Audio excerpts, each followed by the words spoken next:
एखाद्या व्यक्तीने सुसाईड केलं किंवा एखाद्या व्यक्तीने त्याला दवाखान्यात लवकर नेलं नाही किंवा काही कारणामुळे आपण मृत्यूला दोष देतो की याच्यामुळे मृत्यू झाला, तर मित्रांनो कोणामुळं काहीच होत नाही, हे विधिलिखित आहे. एक सुंदर कथा मी तुम्हाला या ठिकाणी सांगतो.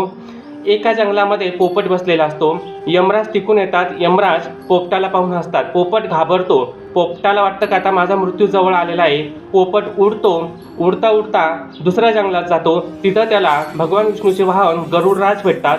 गरुडराजांना तो सगळी कथा सांगतो व सांगतो की मला आता इतक्यात मरायचं नाही, मला फार भीती वाटते. तुम्ही भगवान विष्णूचे वाहन आहे तर तुम्ही भगवान विष्णूंना जाऊन सांगा की मला आता इतक्यात मरायचं नाही. तर गरुडराज म्हणतात तू काळजी नको करूस, मी सगळं व्यवस्थित करतो, तुम्ही माझ्या पाठीवर बसा.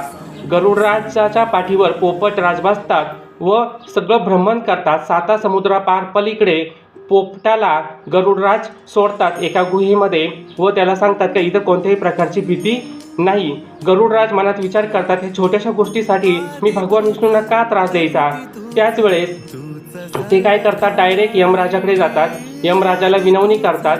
यमराजाला विनवणी करत असताना त्या गुहेमध्ये अचानक एक मांजर येतं व ते मांजर पोपटावर हल्ला करतं. पोपट मृत्युमुखी पावतो.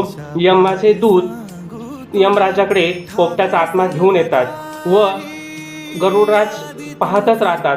तो यमराज म्हणतात की मला हीच चिंता पडली होती की यांचा मृत्यू तर तिकडे आहे, यांना कोण घेऊन जाणार. तर मित्रांनो हे सगळं विधिलिखित आहे. कोणाचा मृत्यू झाला, कोणी सुसाईड केलं किंवा काही ॲक्सिडेंट झाला तर माणूस तिथं स्वतःहून जात असतो, कारण की हे विधिलिखित आहे. हे देवांना सुद्धा चुकलं नाही तर इतरांना दोष का द्यायचा दुसऱ्याच्या मृत्यूचा, बरोबर ना. श्री स्वामी समर्थ. रामकृष्ण हरी.